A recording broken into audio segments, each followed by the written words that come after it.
আশুরার অনুষ্ঠান আসতেছে। এক সময় আমরা জানতাম আশুরা তো সিয়াদের অনুষ্ঠান, কি বলেন?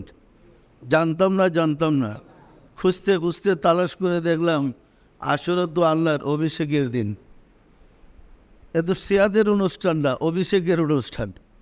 সুতরাং এই অনুষ্ঠান আমাদের সামনে চলে আসতেছে, তার জন্য আমাদের প্রস্তুতি নিতে হবে। মনে রাখতে হবে, আশুরাই বলেন, মিলাদুন্নবী বলেন, মুরাকাবাই বলেন, সবার মূলে আত্মশুদ্ধি লাভ করা, সব অনুষ্ঠানের মূলে পরিত্রাণের ব্যবস্থা করা।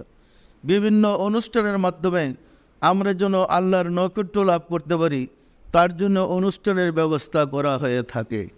সম্মানিত আশেকের রাসূলেরা তাসawwuf শিক্ষা দেয় মানুষকে চরিত্রবান করার জন্যে। প্রকৃত অর্থে প্রত্যেক মানুষের ভিতরে আল্লাহ আছে, আছে না নেই? আমাদের ভিতরে আল্লাহ আছে না নেই?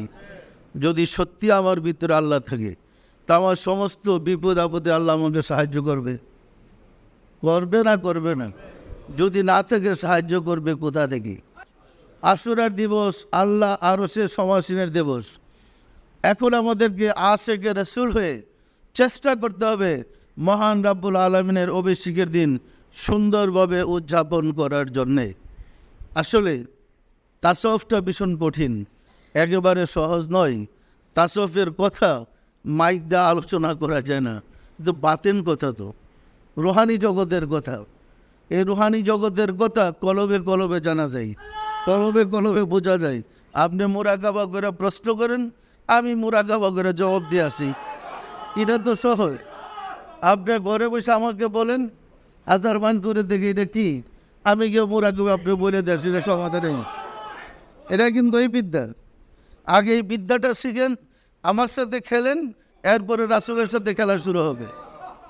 খেলতে খেলতে আল্লাহর সাথে খেলা শুরু হবে, তখন বুঝতে পারবেন আল্লাহ কীভাবে সাহায্য করে। পরিষ্কার না? এই মুরাকাবা আমাদের শিখতে হবে। যদি শিখতে পারি অবশ্যই আল্লাহর সাহায্য পাবো।